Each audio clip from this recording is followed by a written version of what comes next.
Shanghai by Luke Dale, with help from Nathan Mellenbrink.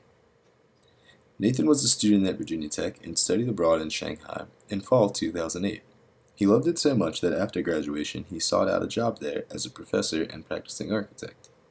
He then came back to Tech at the beginning of this semester to give a lecture, which is where we met. Location and population. Shanghai is located in eastern China along the Huangpu River. It was built on the wetlands to accommodate for rice fields, but has now led to parts of the city to be sinking. Shanghai is the largest city in China and the largest city proper in the world. Almost everyone is of Han Chinese, but 44 different ethnic groups are represented. Shanghai's recent history starts in 1842, when the British, followed by other countries, established a concession. Japan eventually bombed and took control of Shanghai until after the war, when it was returned to China. Communism then took over.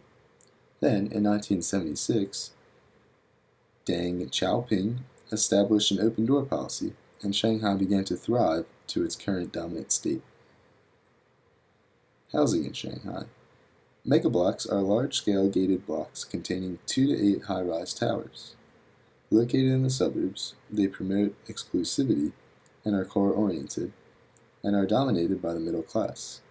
Standalone houses or mansions are located deeper in the suburbs, and are also car-oriented, and are dominated by the very wealthy.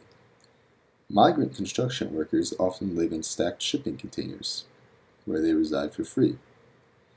There are also shikumen houses, which are 2 to 3 story townhomes arranged in straight alleys. Organizations and institutions that provide services and resources to Shanghai. Along with Shanghai's many museums is an urban planning museum that shows the people past, present, and future urban planning and development strategies and ideas. Shanghai has a very extensive public transportation system that services residents and gets them where they need to go. They also have government branches that deal with smaller, more focused topics that can ideally be easily contacted by and connected with the public, but this is not always the case. Some challenges that Shanghai will have to deal with in the coming years are controlling rural to urban and foreign migration, reducing pollution, establishing a well-run government, and dealing with a site that is slowly sinking. Past conflicts of Shanghai include Communist vs.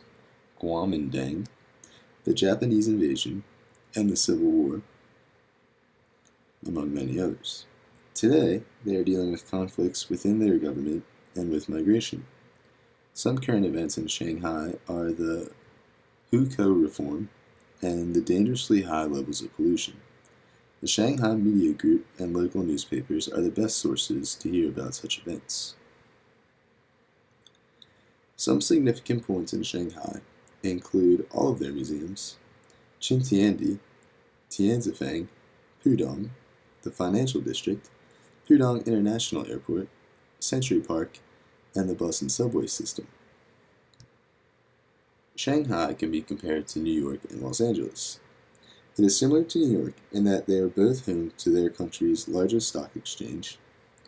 They both have subway and bus systems that act as the heart of the city. They are both large ports, they have both been shaped by immigration, and they are both the largest city in their respective country. It is similar to Los Angeles in that they are the cultural and economic capital, but not the political. They are both the most developed fashion and film industry in the country.